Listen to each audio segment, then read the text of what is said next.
There was a sudden rustling, heard by neither one nor the other, among the trees behind them that screened Miss Gwilt.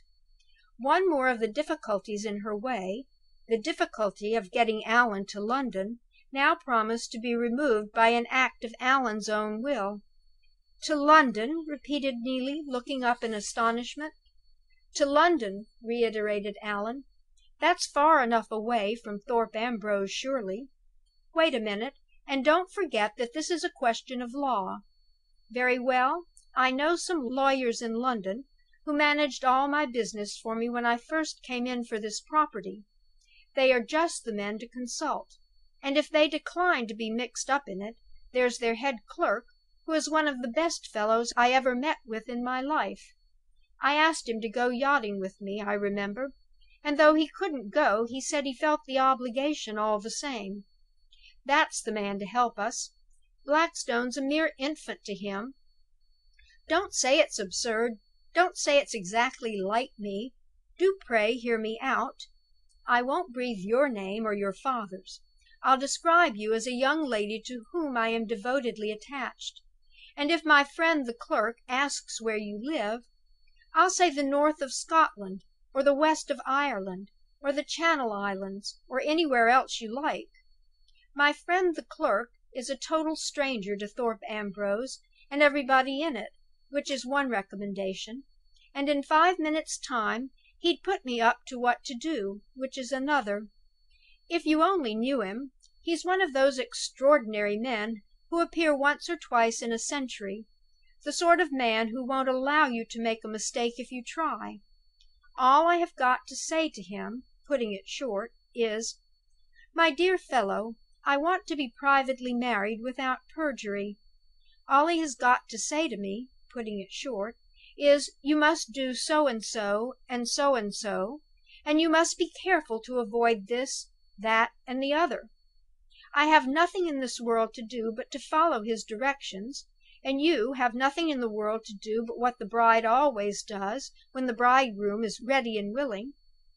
His arm stole round Neelie's waist, and his lips pointed the moral of the last sentence with that inarticulate eloquence which is so uniformly successful in persuading a woman against her will. All Neelie's meditated objections dwindled, in spite of her, to one feeble little question. "Suppose I allow you to go, Allan?" she whispered, toying nervously with the stud in the bosom of his shirt. "Shall you be very long away?" "I'll be off to day," said Allan, "by the 11 o'clock train; and I'll be back to morrow, if I and my friend the clerk can settle it all in time. If not, Wednesday at the latest." "You'll write to me every day?" pleaded Neelie, clinging a little closer to him. "I shall sink under the suspense if you don't promise to write to me every day." Allan promised to write twice a day if she liked. Letter writing, which was such an effort for other men, was no effort to him. "And mind, whatever those people may say to you in London," proceeded Neelie, "I insist on your coming back for me. I positively decline to run away, unless you promise to fetch me." Allan promised for the second time, on his sacred word of honor, and at the full compass of his voice.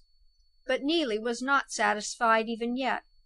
She reverted to first principles, and insisted on knowing whether Allan was quite sure he loved her. Allan called Heaven to witness how sure he was, and got another question directly for his pains. Could he solemnly declare that he would never regret taking Neelie away from home? Allan called Heaven to witness again, louder than ever. All to no purpose. The ravenous female appetite for tender protestations still hungered for more. "I know what will happen one of these days," persisted Neelie. "You will see some other girl who is prettier than I am, and you will wish you had married her instead of me."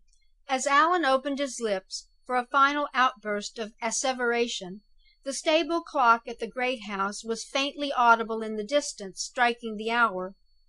Neelie started guiltily.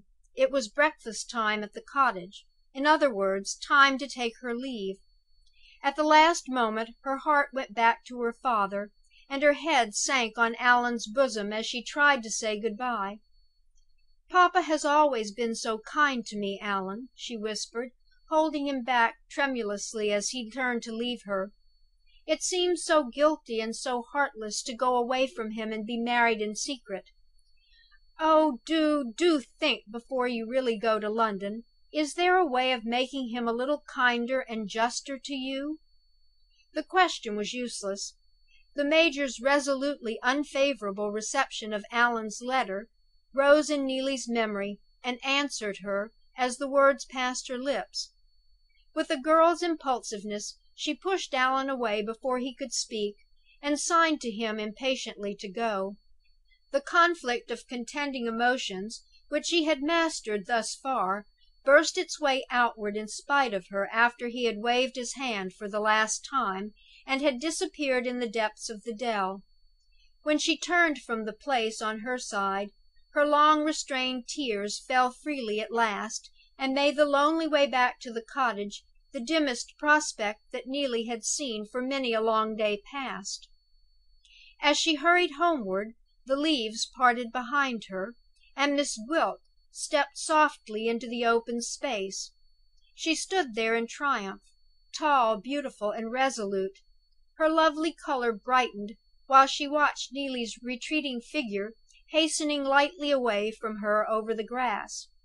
"Cry, you little fool," she said, in her quiet, clear tones, and her steady smile of contempt. "Cry as you have never cried yet. You have seen the last of your sweetheart." End of Book the Third, Chapter 11 of Armadale.